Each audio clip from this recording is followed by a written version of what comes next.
So I've been a fan of James Baldwin since undergrad, and when I read Beale Street Could Talk, I was just moved by the blend of his two voices, both his very sensual depiction of romance and love between two people, but also a very honest critique of American society.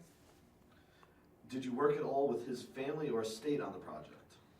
When I first wrote the script, I actually wrote it without having the rights to the source material, and I contacted the James Baldwin estate, and I realized very quickly that making this film wasn't going to be about like beating like the boss in Super Mario Brothers. I was going to have to, over the course of time, get to know the Baldwin estate, and in turn allow them to get to know me. And so that was really the process. Once they understood what I wanted to do, and I'd already adapted the book, so there was nothing I had to hide. Then we kind of became partners in a certain way. I feel like I, in a very loose way, became a part of the family. Can you talk a little bit about finding your Tish and Fonny?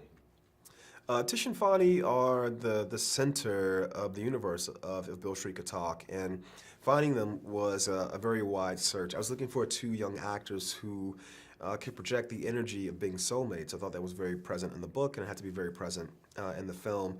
And KiKi Layne and Stephan James are somewhat very new actors, especially KiKi. KiKi is brand new, and I feel like there's something fresh and vital about the energy they bring to the performance that really works and really communicates to the audience this idea that this love is the most important love in the universe. Why is the Baldwin's material still relevant today? James Baldwin was such a wise, truthful person. He was so prescient that I think many of the things that he was speaking towards were very real and true in the time that he wrote them. They were very accurate depictions of the world he lived in. And I think what happens is so many of these things have not changed since he wrote this material that 25, 45, 50 years later, I think it's quite sad that so much of what he was writing about, these problems have been allowed to persist. And I think it's why it's time to bring much of this material back into the vanguard. It's why Beale Street Could Talk is still relevant. There are many themes in the film ranging from love to injustice to grief. What is it that you hope audience members take away from seeing if Beale Street Could Talk?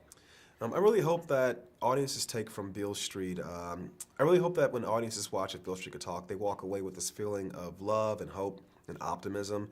I really hope that they walk away from the film feeling like watching these characters navigate this journey, that love and family and community, it's this thing that can help us weather these storms. I think right now societies, I should say, all across the world, we're all looking for something to hold on to. We're looking for a place of unity, something to unite us. And I think this idea of family and love and the power of family and love to help us weather these storms, that's what I hope anybody who watches this film takes away from it.